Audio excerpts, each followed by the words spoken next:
Only at your local Steel dealer. Visit steeldealers.com or search STIHL. Your final chance to save. Huge Koons year-end savings on thousands of new remaining Koons Toyotas, Fords, Chevys, Jeeps, and more. Plus, up to thousands of dollars more for your trade. Get started now online at Koons.com. Wishing your family a happy Hanukkah from all of us at NBC4. Tonight, firestorm, the new threat from a huge wildfire, the third largest ever in California. Fanned by powerful winds, now threatening more homes and forcing thousands of new evacuations. Outbreak. It was supposed to be a fun vacation on the water until hundreds got sick from the norovirus. Separate outbreaks affecting hundreds more. Death of a billionaire and his wife found in the basement of their mansion. Police say the circumstances appear suspicious. UFO program revealed. The Pentagon's secret program to analyze unidentified flying objects, including mysterious sightings by fighter jet pilots in the sky. And Santa's workshop. Come with us to a place where magic is made by a man who almost never stops thinking about Christmas. This is NBC Nightly News with Jose Diaz-Balart. Good evening. Tonight, an enormous and extremely dangerous wildfire is moving toward heavily populated neighborhoods in Southern California. It's a fire that has been burning for almost 2 weeks and is still only 40% contained. Today, the rapidly moving flames prompted new evacuation orders as more than 93,000 residents are still unable to go home. This fire is already the third largest in California history, and it shows no signs of weakening. Steve Patterson is on the front lines in Santa Barbara. A relentless and behemoth blaze, the Thomas Fire forced thousands of new evacuations today in Santa Barbara and Ventura counties. Strong winds pushing flames toward mansions in Montecito. The wildfire has been raging since December 4th, killing 2 and burning down more than 1,000 homes and buildings. It's continually shifting on us, so it's making it very, very dangerous for firefighters to get in here and do their job. Basically, this fire's been burning for 2 weeks, but this is like a whole new fire. When we woke up this morning and looked out the window, we saw basically the hills right above our house on fire. 18,000 structures are still in jeopardy. Schools have been shut down for weeks.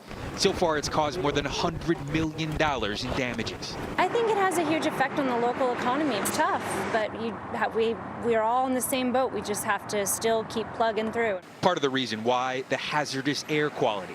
Thick smoke is making it hard to breathe on a record 13th day of red flag conditions. Meanwhile, this week, a somber ceremony for fire engineer Corey Iverson. The 32-year-old leaves behind his pregnant wife and their 2-year-old daughter. Firefighters remembering one of their own lost in a battle that's still far from over.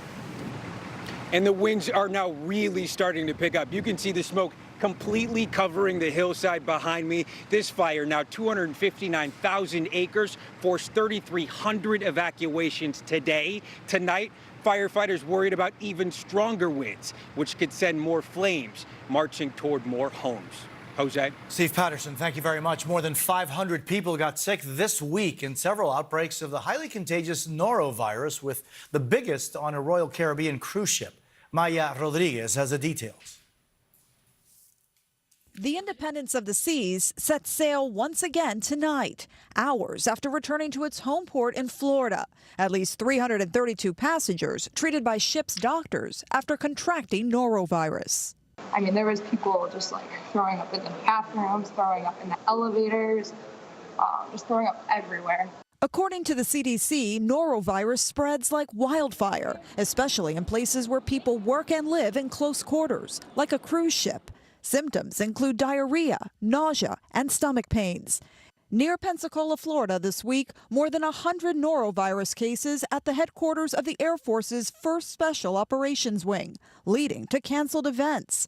In Seattle, health officials suspect norovirus hit 15 people who ate at a local restaurant and affected 14 of its employees. And in Eureka, California, more norovirus. 3 schools there closing a week early for the holidays after more than 130 students got sick. Back on the Independence of the Seas, Royal Caribbean says it conducted intensive cleaning procedures on the ship after the outbreak. For passengers heading out, it was a vacation, not a virus, on their minds. We brought a little bit of extra stuff just in case to wipe down our room. It's concerning. Yeah, the norovirus is a bad germ. That's not good.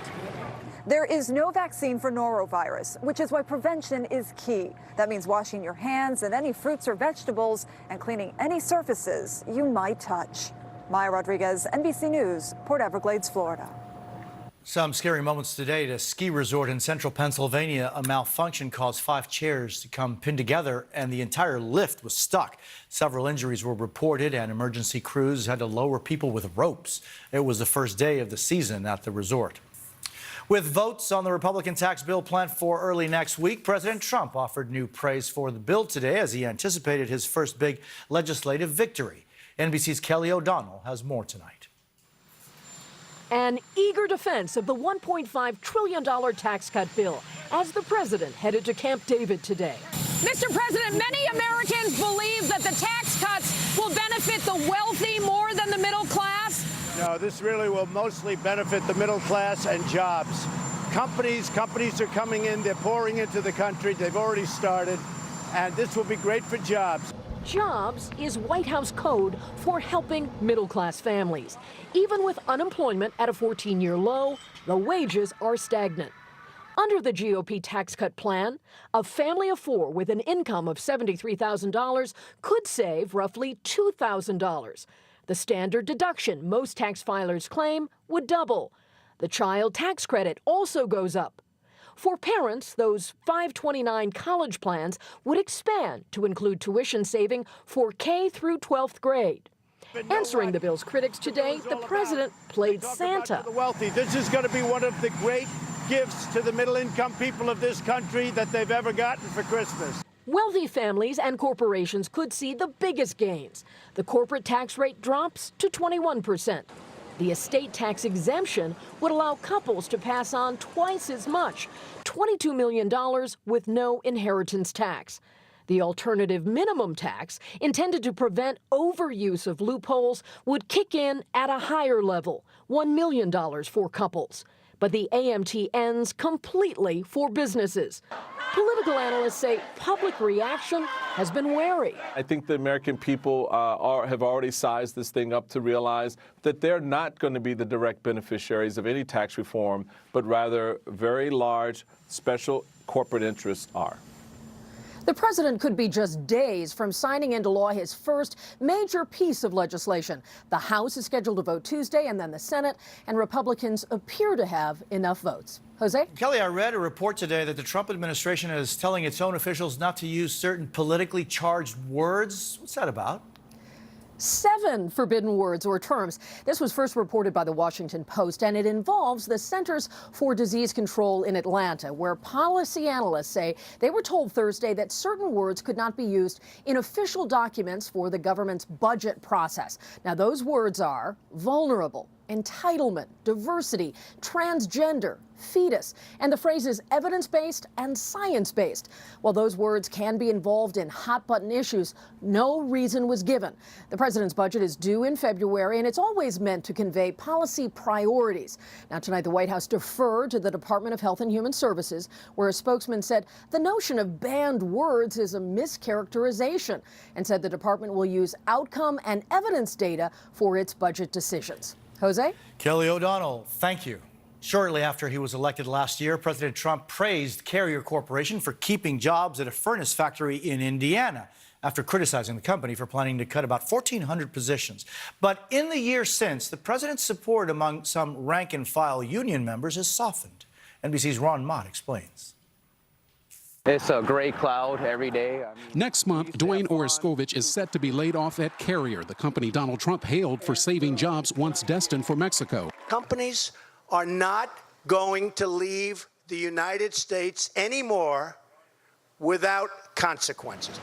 But a year after his election, this Trump voter feels the president hasn't done enough. Does he still win your support at this point as president? No, not at all. He's negative right now.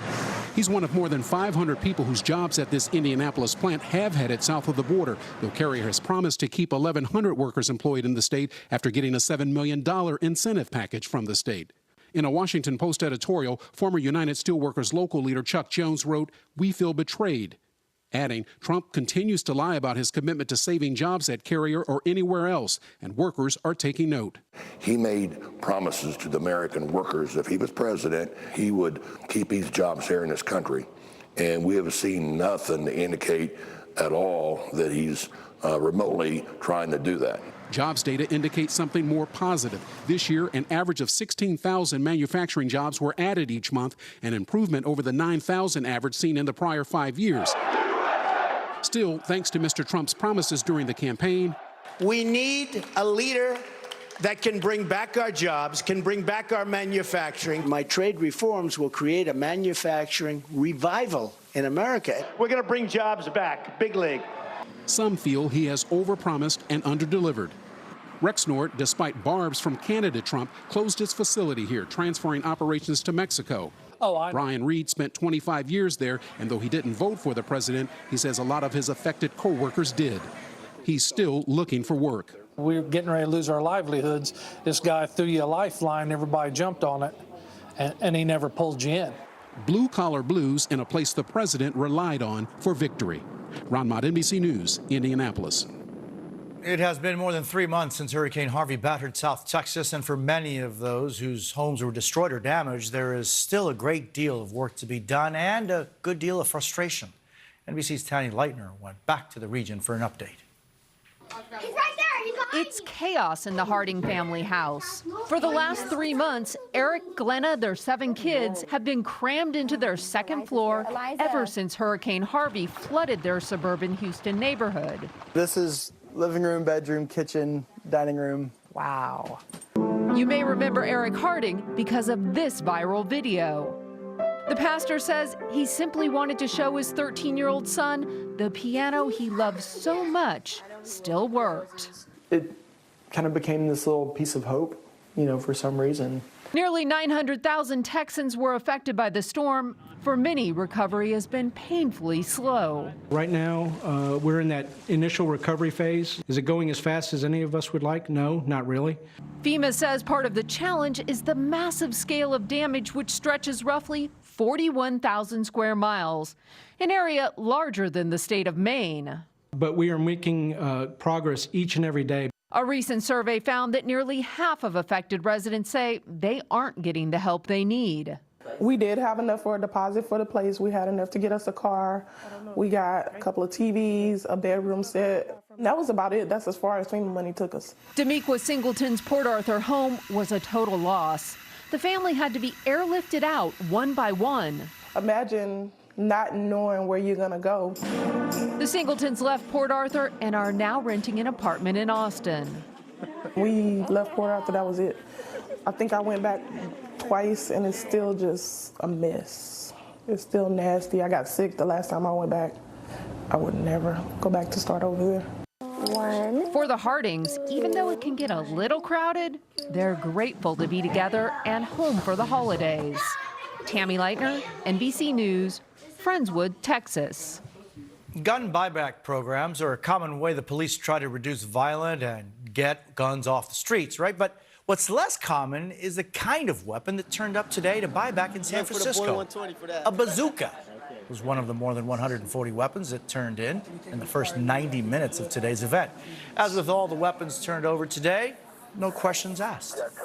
There is word tonight of a secret Pentagon program that investigated reports of UFOs, unidentified flying objects. Some of them were observed and recorded by military aircraft. The program was started in 2007, and the Pentagon says it ended 5 years later, although the New York Times reports that officials continue to investigate sightings brought to their attention by service members. And still ahead tonight, what's behind another mysterious object flying through our solar system? Some wonder if it's a rock or a rocket. Also, the suspicious deaths of a billionaire executive and his wife. Their bodies found in the mansion they had put up for sale.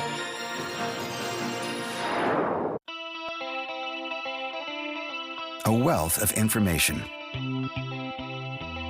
A wealth of perspective. A wealth of opportunities. That's the clarity you get from Fidelity Wealth Management. Straightforward advice tailored recommendations, tax-efficient investing strategies, and a dedicated advisor to help you grow and